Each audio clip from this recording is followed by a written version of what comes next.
I'm Catherine Ross, and I'm here live from the NYSE with Jim Cramer. Jim, what's on the top of your mind this morning? Well, what I know, it should be impeachment, and I certainly have a rap on that, but I've got to go to FedEx.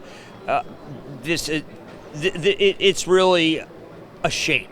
I have a piece from Real Money that just talks about how it's a startup. I call it a startup. Why? Because they've just started Saturday, Sunday. They clearly misunderstood. They didn't judge the demand correctly. They don't have the right equipment or people to do it. That's all very startup-ish. And the reason I do that is because it's a little more neutral. It's very easy to say that they have no idea what they're doing. But what do you do when you underestimate demand for a product?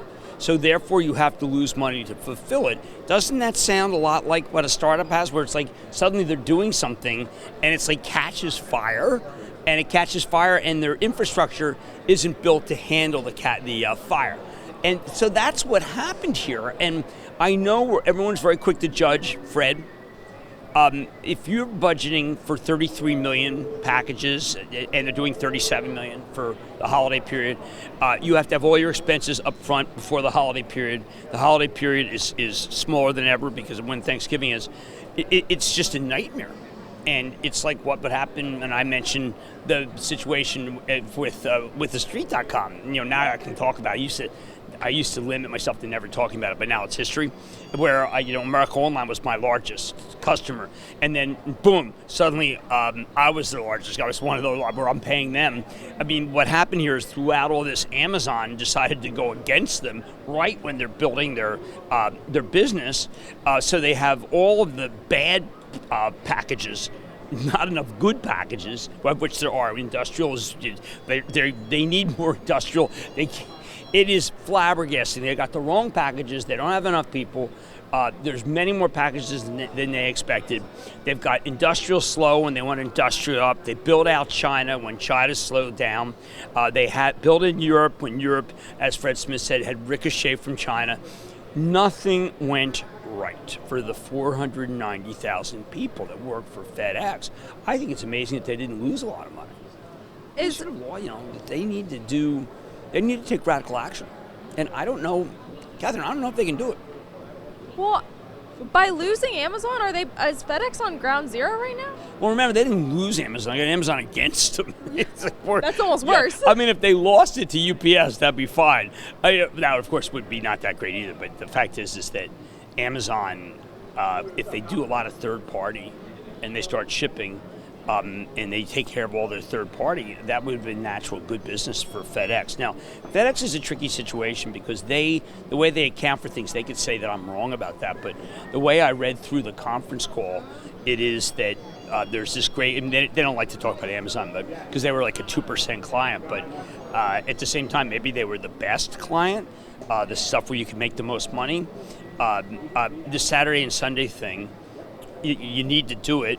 I can't figure out, FedEx, it's almost as if they offered a product that they couldn't afford to offer, that the customer demanded a product that they could not deliver for, and they don't have the right planes, and yet they still made money.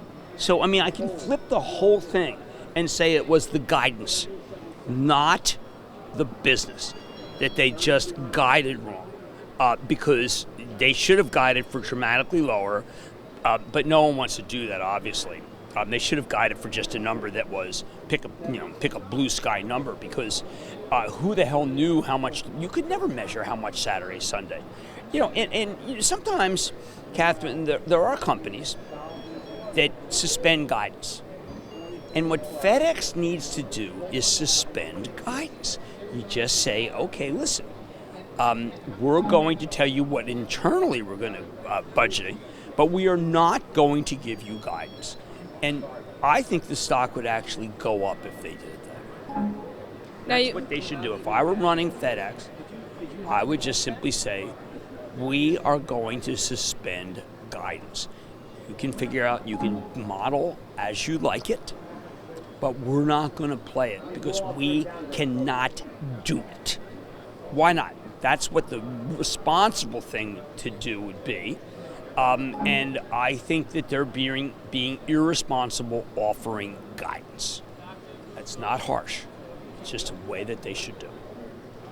Now, you can read more about FedEx from Jim over on realmoney.com, and it's also our Real Money Stock of the Day, which means that we're going to have experts weighing in all day. SOD is very important. Talk to my team about that. Real Money readers continue to climb. My piece today is funny.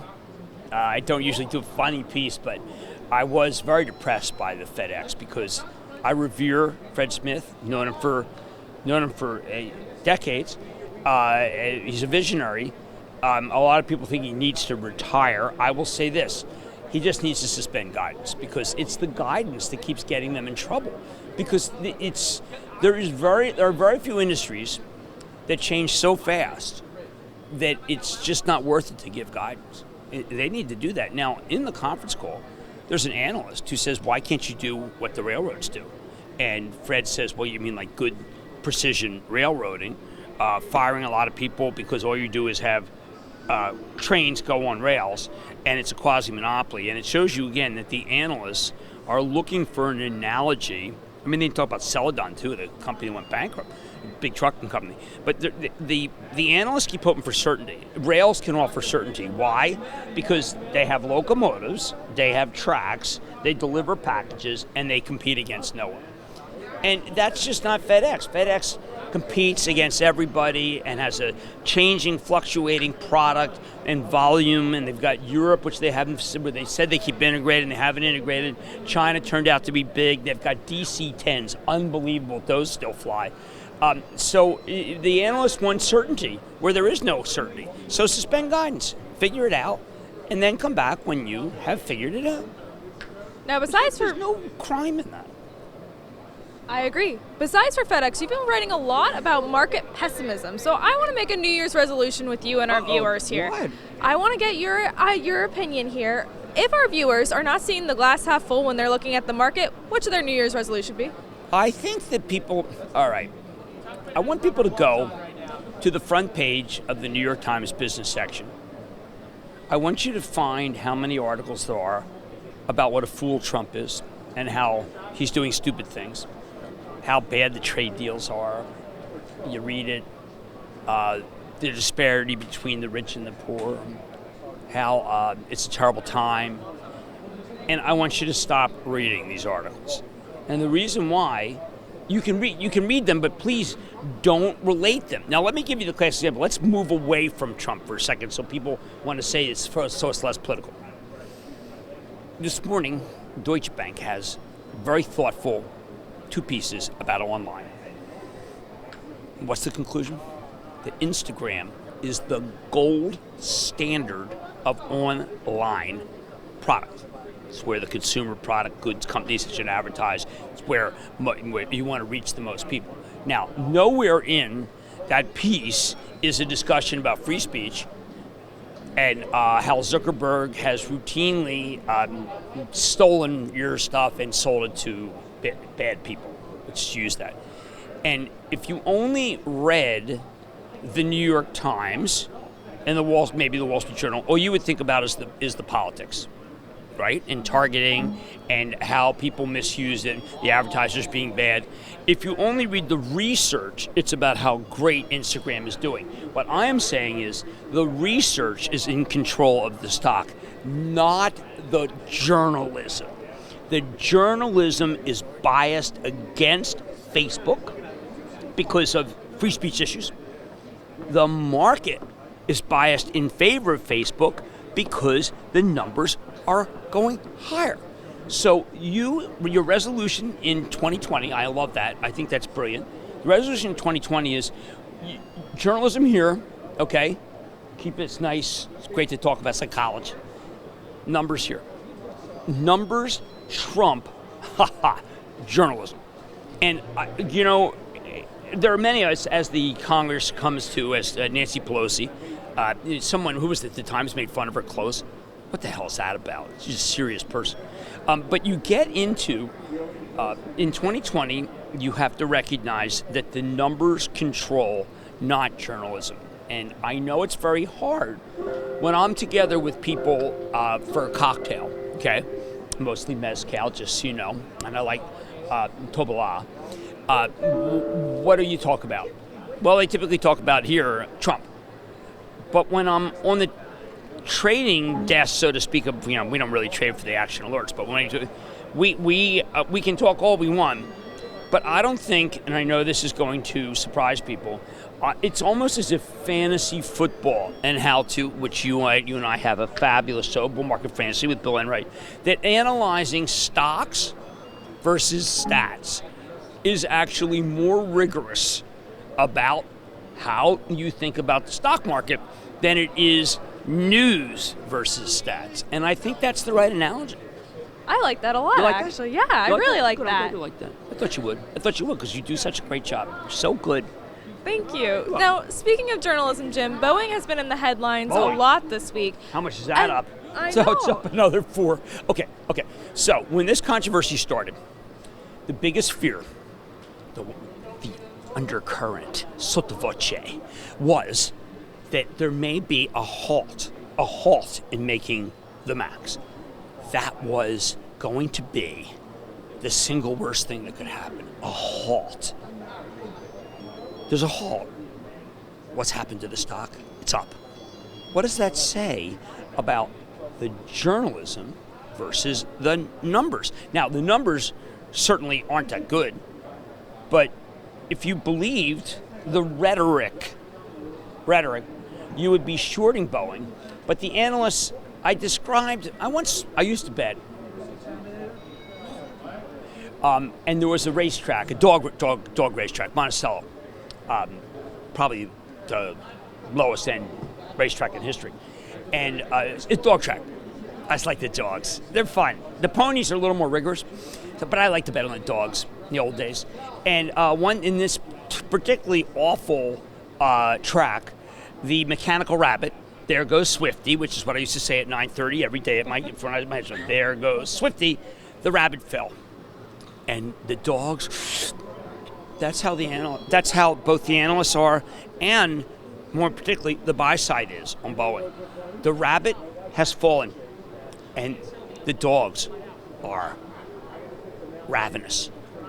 Does that mean that CEO Dennis Muilenburg should be worried for his job if they're ravenous? Well, I think everyone at Boeing should be worried about their job, but because that's what happened. It is still corporate America, but if they get through this, we'll maybe see a change of the guard there. But they have to make. Someone said the other day something really pretty ironic. He said, "Look, the real issue is they got to make the plane.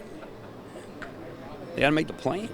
Now, I don't know if people understand the true issue of redundancy here, but there's a light that goes off which says that things are failing, and there's a light that goes off that says that things aren't failing. So what they need is a third light, which tells you which. Now, initially, I had thought that they need 5 lights, which is what is in the military. A typical jet has 5 lights, on redundancy, level 5 redundancy. But Boeing correctly pointed out to me that no one's trying to shoot down a Boeing. But there is an issue here, which is that you need that method. And Boeing is the greatest manufacturer, so they're going to solve it. And that's why the ravenous buy side will not stay away, because they know that this great company is going to solve the problem. And when they do, Boeing's going to earn a huge amount per share. So I totally get the buy. Now, I would like to wait till under 300 because I want to see the number cuts. There haven't been the definitive number cuts yet for 2020, and they're going to be big. That's when I want to move. And Jim, last night you had a great interview with Eli Lilly CEO David Ricks. Yeah, Dave. Dave was talking about how the pipeline. I really like this because I'm angry at Novartis because Novartis was the one we selected, and Novartis is doing well. Out of J&J and Novartis, this actually been the right thing to do. J&J, though, is 143. We got analogous, pretty much the same. But what Dave Ricks is saying is that they have the fastest growing group of new drugs when it comes to producing earnings. So in other words, they have the largest number of drugs that are growing, that are new, that can have a high trajectory of any major drug company. And then he says that they've got the best pipeline. Now, is this true? I found it very compelling. And that's why the stock's up the second day. Well, and you also talked about Elizabeth Warren's accusation that Eli Lilly is not fulfilling its promise to... He kind of said that's nonsense. That was actually the term he used. I thought he did a quite compelling explanation that they do indeed have a half-price insulin, but that the system isn't offering it, and that's not his fault. And if they have, that would be like this. Okay, so let's say you're making Ritz crackers, all right, and people think that Ritz crackers cost too much. So he's offering a half-price Ritz cracker, but the supermarkets aren't putting it up. So what are you going to do? You blame him? Well, are he supposed to call Kroger and say, hey, guys, right next to the full-price Ritz cracker, I want you to put the half-price Ritz cracker? Well, they're not going to do that. They make less. So you're saying that they share responsibility with Rite Aid, with Walgreens? CVS, which we own. Yeah, I don't know how else to put it, Catherine. That's why I look at it. That Senator Warren, they called a bunch of pharmacies. Okay, so why don't they blame the pharmacy? Why don't they blame the pharmacy? Why don't they blame the system? See, it's the system. It's not Eli Lilly. It's the system. But Elizabeth Warren, bless her soul, likes to demonize. She does.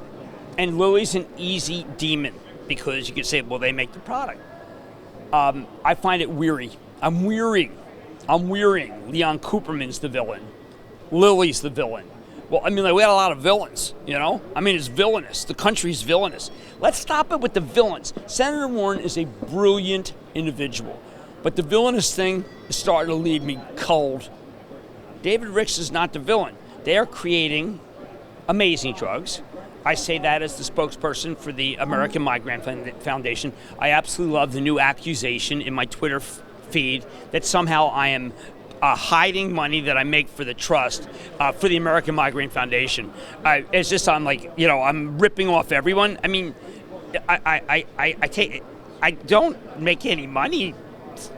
I lose money doing the American Migraine Foundation because I'm trying to spread awareness that they have these new drugs that most doctors don't even seem to realize because they spend 4 hours at med school about studying migraine. 4 hours the whole time. So I thought that it would be I thought it would be a good thing to devote a considerable part of my life to try to get people to know about these new drugs. Somehow, that's considered bad in Twitter. I mean, Twitter is a very negative space sometimes. How is it possible that you could take time away from your work and your family to spread the message that there are drugs now that help women in particular, by the way, losing millions of hours in work because they have migraines? How in hell is it negative that I am spending a considerable amount of my time spreading the word about Aimovig, about the Lilly drug, about the Teva drug, about the new Lilly pill drug? I am waiting for the accusation that I'm taking money from Lilly. I mean, I just volunteered to do a series of videos that will spread the word, I hope that they let me do it, about these new drugs, the pill that is going to be approved in the first quarter. I'd like to spend even more time on this in order to be able to fulfill a legacy that I did something really good. And I'm sure that I'm going to get blasted to kingdom come for Twitter for doing it. Well, I hope you're not, Jim. Thank you for joining us today. Now, guys... How's it bad? How's that bad? I don't think it is. Personally, I don't think it is. I don't think it's bad to devote a considerable amount of time to charity and to volunteer to spread the word, to be able to help people not have pain and migraine. But somehow, people in Twitter have found a way to attack me for it. And I can understand why Twitter stock is stuck where it is. To be attacked for that one, wow, that is a real, I mean, that may be the worst one yet for me. That's too bad. I'm waiting for Jon Stewart to come back and attack me for migraine awareness by saying that maybe I'm pro-migraine, the way he savaged me for saying something about Bear Stearns that I didn't. It would be a hoot. He's an American icon. All right, Jim, we got to head over to our Action Alerts Plus Daily Rundown show because you're going to talk about the impeachment and what it means for stocks, which I'm sure that our members are going to want to hear on a day like today. Now. You have a migraine right now? Yeah. Probably good. I'll check All right. the Twitter file. They probably want it to be right here. A lot of times I have it right there. Oh, that sounds painful. There we go. All right, Jim, thank you. Guys, thanks for watching. Again, head on over to actionalertsplus.com. Sorry, I'm helping. You should never apologize for helping. All right, I'm Catherine Ross, and we'll see you tomorrow.